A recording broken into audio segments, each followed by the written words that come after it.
choisi la vie? Quelles ont été tes réussites?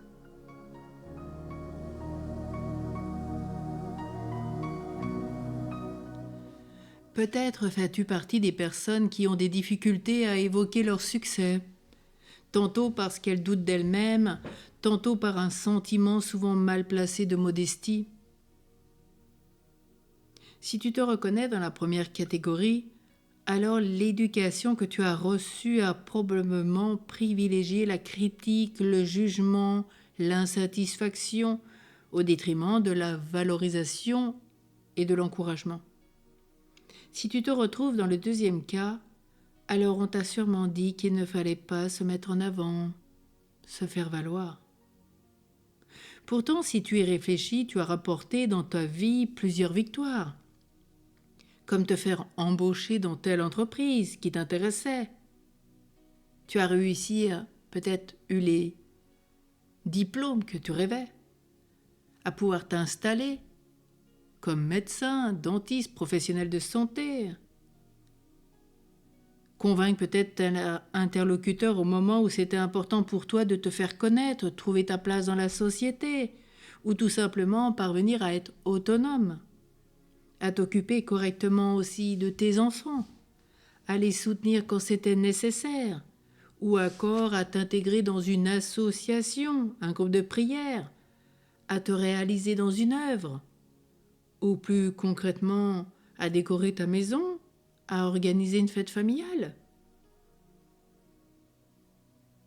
Sais-tu que si tu veux te sentir bien et progresser aujourd'hui, il faut que tu te rendes compte de quoi tu es vraiment capable et de ce que tu as réellement accompli.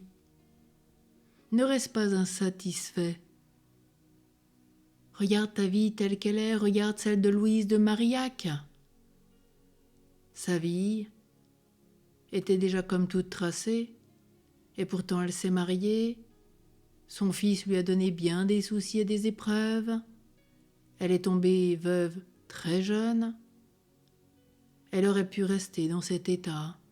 Mais non, le Seigneur lui a permis de rencontrer Saint Vincent de Paul, de donner un sens à sa vie à nouveau, de fonder les sœurs de Saint Vincent, les filles de la charité, pour servir les plus pauvres, les enfants abandonnés, est au service pour aider les personnes qui se prostituent,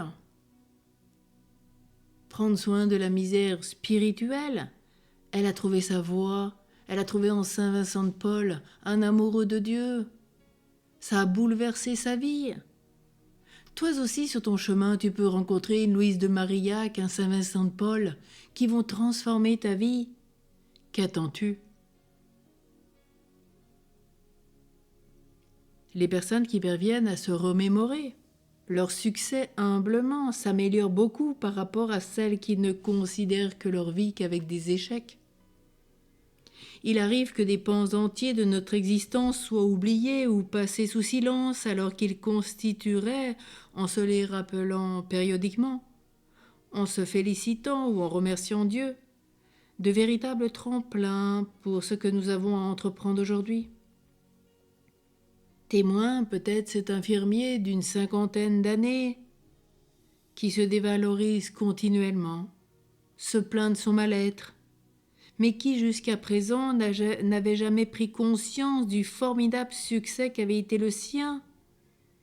À l'âge de 30 ans, il avait repris ses études par correspondance à partir de la 6e jusqu'au baccalauréat, qu'il réussit. Puis il entreprit avec bonheur une formation d'infirmier, 10 ans d'études entre 30 et 40 ans, qui mériterait d'entrer dans le livre des records. Félicitations.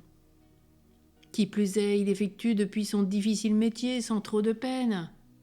Le jour où il réalisa plus pleinement ce qu'il avait traversé et réussi, même si bien sûr ces 10 années d'études avaient été émaillées de hauts et de bas, de découragement, il fut libéré. Quels ont été tes succès? Si tu as des difficultés à répondre à cette question, un vrai changement dont dépend la reconnaissance de ce que tu es, doit s'opérer en toi. Dès maintenant, efforce-toi chaque jour de valoriser tes réussites, aussi petites soient-elles. Et plus tu les valoriseras, plus tu rendras grâce à Dieu, plus tu attireras les grâces et plus tu iras de succès en succès.